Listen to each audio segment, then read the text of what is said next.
Y bueno, vamos a hacerlo con otra mirada, ¿no? Realmente hay que escribir el futuro. Y el futuro viene de la mano de la investigación.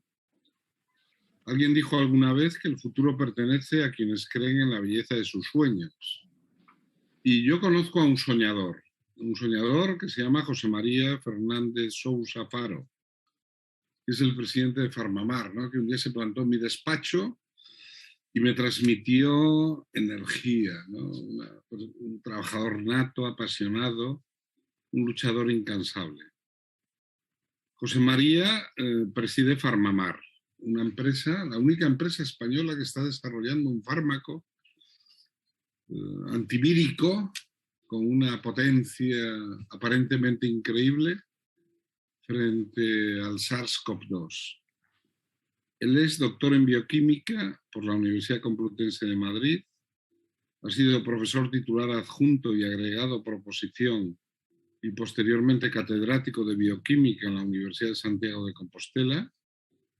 José María es Premio Nacional de Biotecnología, en concreto en el año 2009, doctor honoris causa por la Universidad Antonio de Nebrija, y bueno, es un hombre presidente de Farmamar, de una empresa farmacéutica, pero que tiene más de un centenar de publicaciones y patentes en las áreas de bioquímica, biología molecular, antiinfecciosos y antitumorales.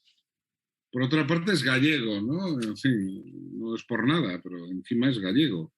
Y es un amante del mar, del mundo submarino y un experto buceador. Bueno, cierra la sesión de esta tarde, antes de entrar en un pequeño debate, el profesor José María Fernández Sousa, que nos va a hablar del mar como fuente de antivirales. Pero esta conferencia tiene un subtítulo que a mí me gusta mucho: Investigación sin fronteras, porque realmente Iberoamérica está muy implicado en el desarrollo clínico de la plitidepsina, un fármaco del que seguro que José María nos va a hablar esta tarde. Cuando tú quieras, profesor Fernández Sousa. Muchísimas gracias, Julio. Buenos días, buenas tardes a todos. Les voy a hablar del mar como fuente de antivirales en línea con lo que ya ha anunciado Julio. Todos sabemos...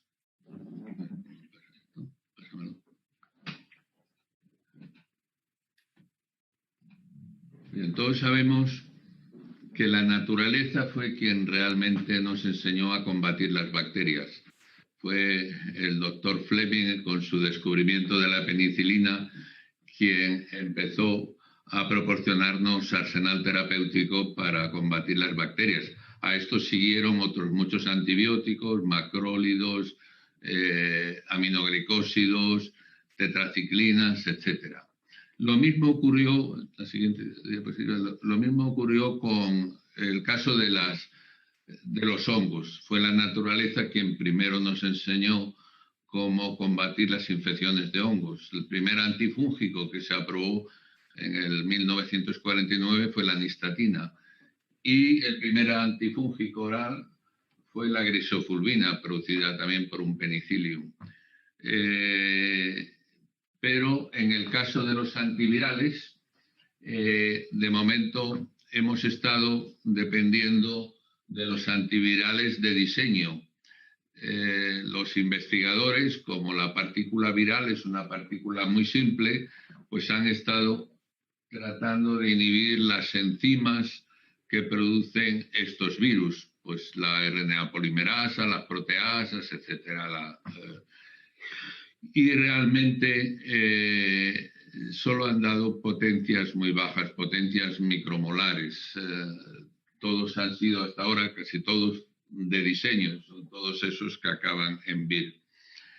Y realmente, si volvemos a que la naturaleza nos puede enseñar el camino, hay una reflexión.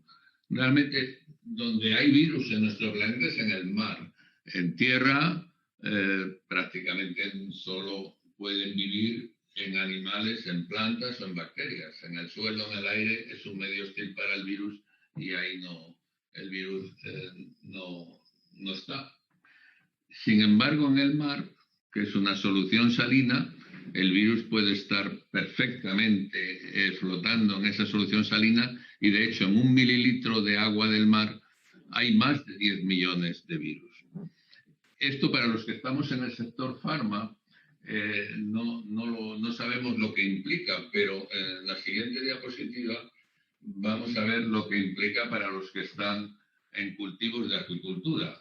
Es decir, tanto en cultivos de rodaballos, como de salmones, como de dorada, etc., los virus son un problema. Y en el caso de los langostinos es un problema tremendo. Tengo aquí esta diapositiva en la que se puede ver cómo este virus, el white spot, por estas manchas blancas que producen el langostino, es tremendo. Es un DNA virus que produce pérdidas billonarias, con B, billones de dólares al año.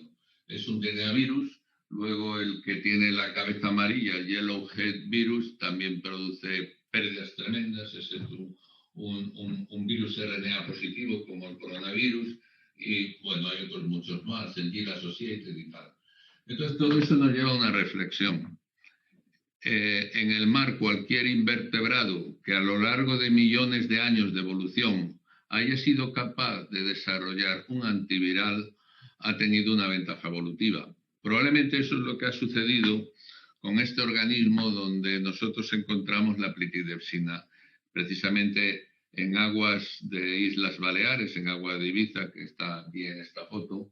Se encontró por primera vez este organismo blanco transparente que crece a 40 metros de profundidad y que nosotros vimos que producía esta molécula que está aquí en rojo, que es un depsipéptido, y que supimos que tenía propiedades antivirales de forma cualitativa hace ya un tiempo. Nosotros este compuesto lo desarrollamos para tratamiento del cáncer y por lo tanto está aprobado para el tratamiento del cáncer y por lo tanto conocemos prácticamente todo este compuesto. Pero como tenía propiedades antivirales, nosotros lo sabíamos de forma cualitativa. Hicimos un test con Luis Sanjuanes del Centro Nacional de Biotecnología, que es uno de los mayores expertos en coronavirus, tiene 37 años de experiencia en coronavirus, centrado en coronavirus, y cuando hizo el test vio que la plitidepsina a potencias nanomolares pues realmente arrasaba el virus. Tienen aquí las placas. Él me llamó y me dijo, esto es lo más potente que yo he ensayado contra virus y contra coronavirus. Y eso nos llevó, en la siguiente diapositiva, a contactar con otros muchos grupos que nos confirmaron que este compuesto es lo más potente que hay contra los virus, contra el coronavirus en concreto.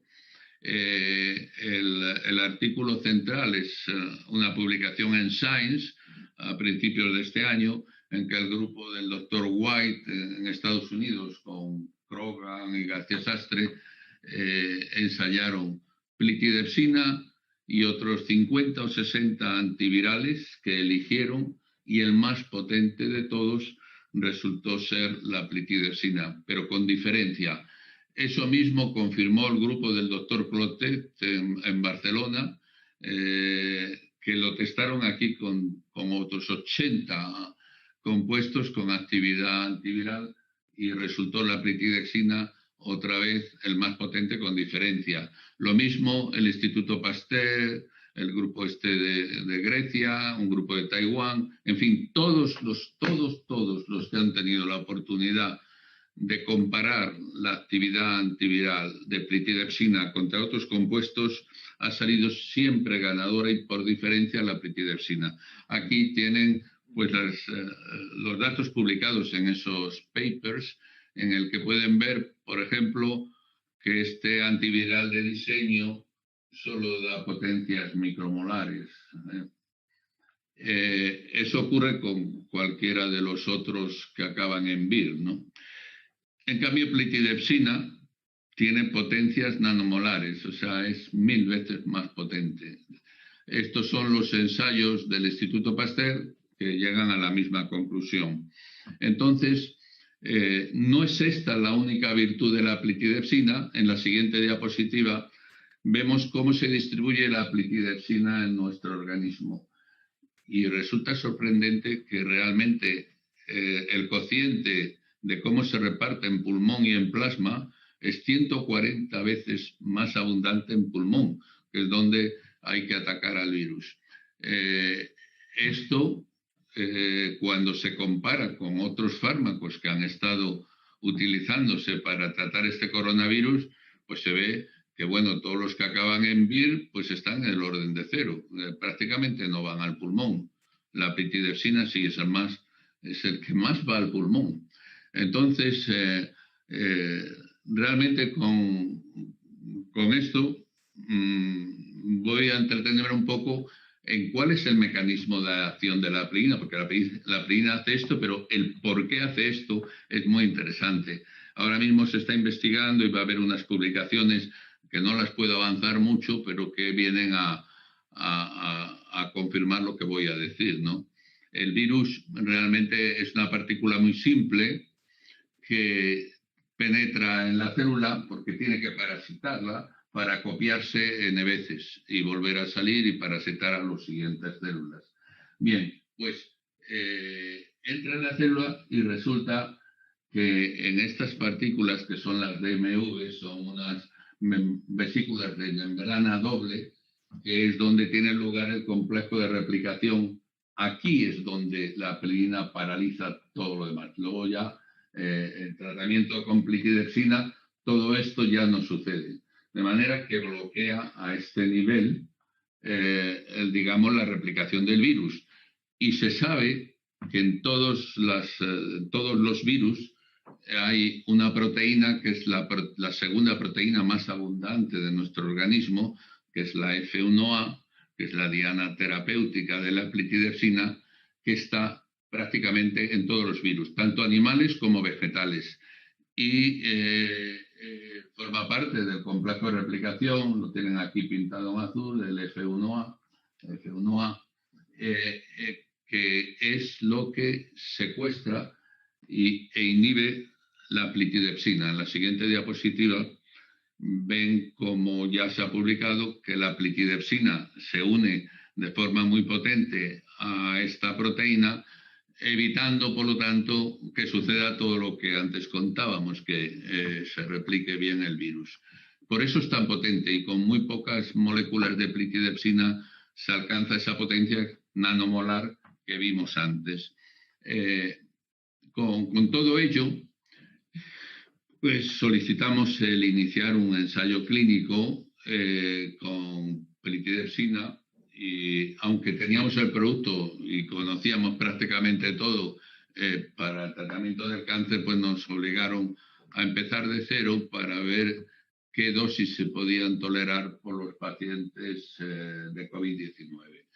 Hicimos este estudio con 45 pacientes, 15 de ellos tratados a una dosis de 1,5 3 días consecutivos, otros 15 tratados con 2 miligramos durante 3 días consecutivos, y la dosis más alta que nos autorizaron fue 2,5 miligramos cada 3 días, que son en total de 7,5. Esto está bastante por debajo de la dosis máxima que pudimos alcanzar en pacientes con cáncer, que está en 10 o 11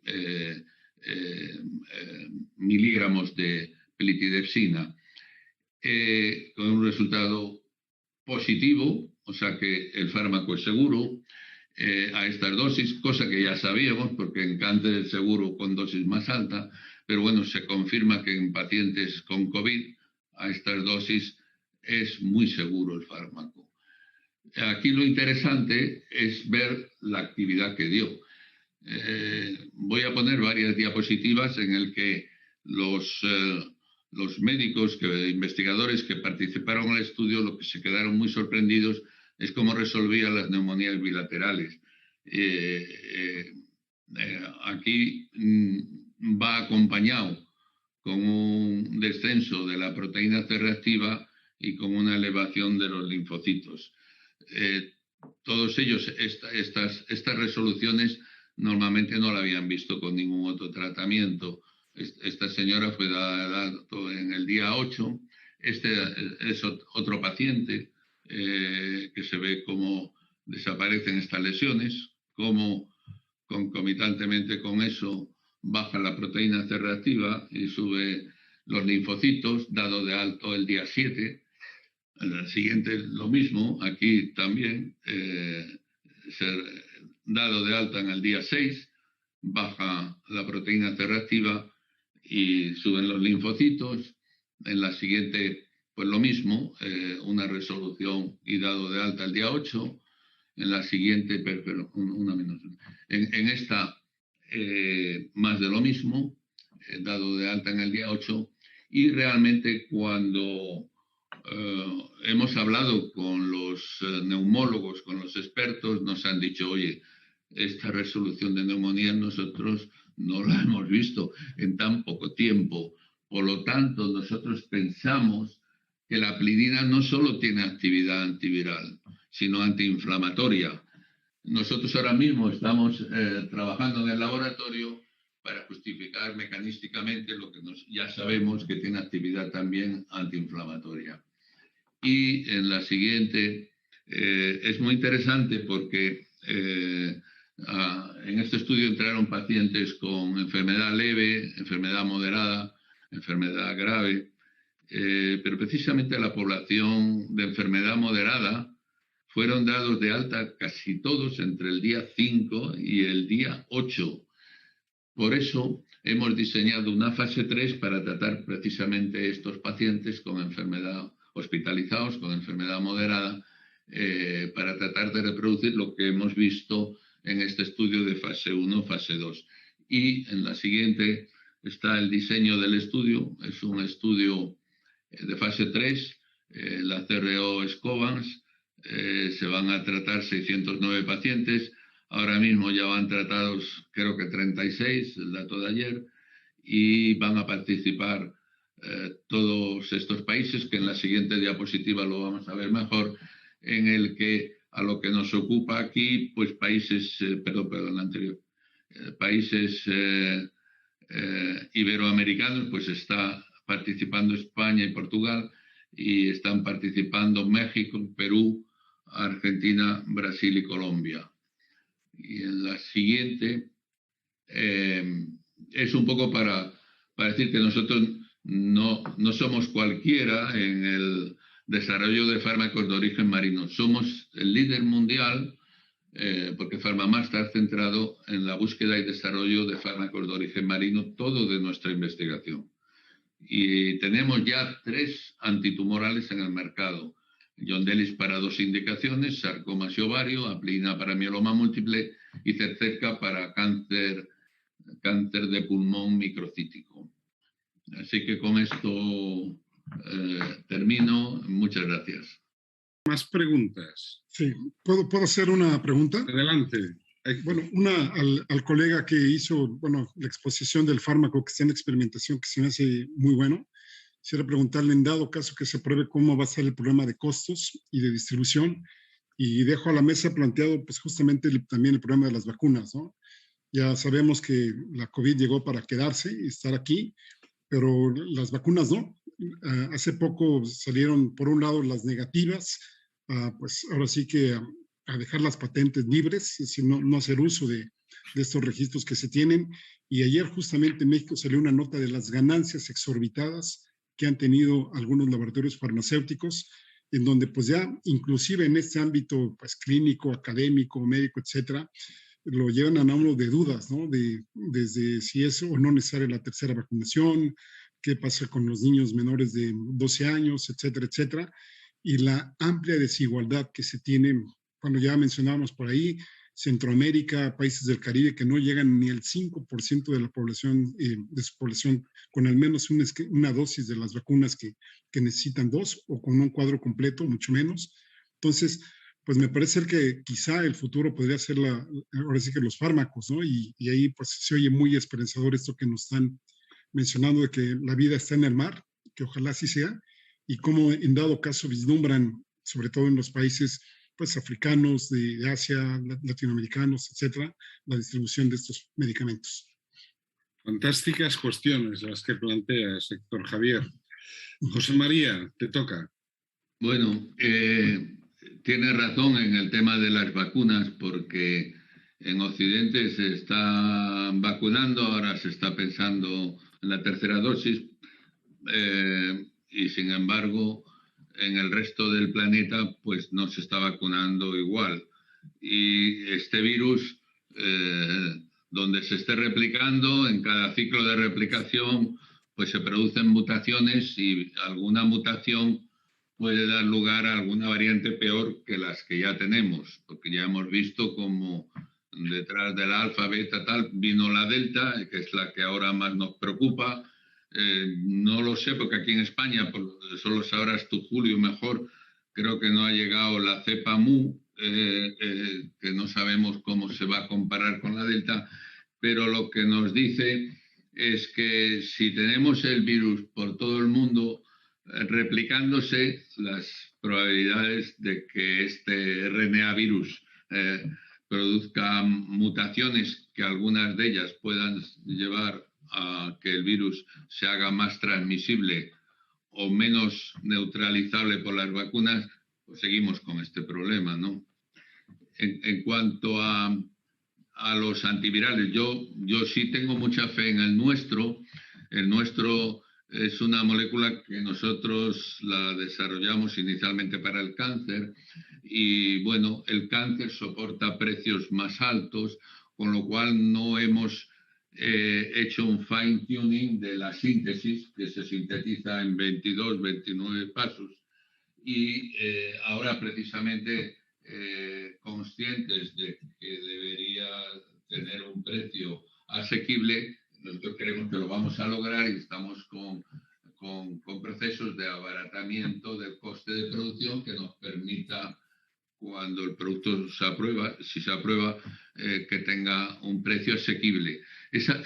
Además, quiero aprovechar para decir otra cosa, ¿no? Y es que es un antiviral tan potente que ya sabemos que es activo en otros RNA virus, al menos, de monocatenarios de sentido positivo.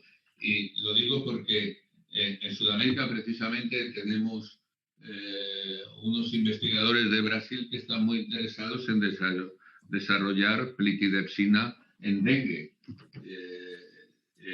Zika es otro flavivirus, o sea que pensamos que puede tener más aplicaciones en un futuro, y precisamente para enfermedades que afectan más al tercer mundo que a Europa, con lo cual tenemos que seguir trabajando en lograr que sea un tratamiento asequible, si no, no lo podríamos vender, ¿no? Sí. Adelante. Julio, yo quería un poco pedir ayuda a los países de Sudamérica y México que están participando en el estudio, porque en España pues está bajando mucho la incidencia del virus. Nos va a costar reclutar todos los pacientes que necesitamos para completar el estudio. Y por eso en México, en Colombia, en Brasil, en Argentina y en Perú sería muy bueno el poder tener más reclutamiento de pacientes. Gracias, José María. Venga, más comentarios. Venga, animaros. Vicky, Sí, ¿dónde está Vicky? Sí, Héctor, tú, venga. Sí, yo que sé, bueno, además de lo que acaba de decir José María, que a mí me interesaría mucho esa posición, quería añadir a la cuestión de las vacunas que aquí habría que agregar las cuestiones geopolíticas, ¿no? Ahora está la discusión del bloque, digamos, occidental de vacunas contra, por ejemplo, las rusas y las chinas, en donde aquí, por ejemplo, México depende 80% de su comercio con Estados Unidos, y ahora pues ya están poniendo la restricción de que si la gente se vacuna con Sputnik o alguna de las chinas, pues no se les va a permitir la entrada, ¿no? Entonces quería preguntarles su opinión, porque si bien es cierto que hay varias vacunas, pues no todas, digamos, van a ser aprobadas por la FDA, y no necesariamente en términos de eficiencia, ¿no? De efectividad ni de iatrogenia, sino básicamente ya desde el punto de vista económico y geopolítico. Pues quería preguntarle su opinión, ¿cómo la ven? Ahora sí que desde la Carta de Europa, desde aquí para allá, ¿cómo ven ustedes esa situación? Joan. Supongo que hay ahí gente mucho más autorizada que yo para hablar de esto, pero como viajo mucho, quiero hacer una crítica a lo que están haciendo algunos países, que están diciendo que si no está uno vacunado y además con determinadas vacunas no los dejan entrar. Yo creo que eso no debería ser así, que lo que se debería exigir, sí, es una PCR hecho 48 horas, 72 horas antes, que esa es la garantía de que uno realmente no tiene el virus, porque incluso vacunados, como son vacunas que no son esterilizantes, aunque estén vacunados con la doble dosis, pueden llevar el virus. Con lo cual, esto que se está haciendo me parece un disparate. Me gustaría conocer la opinión de Joan Kaila.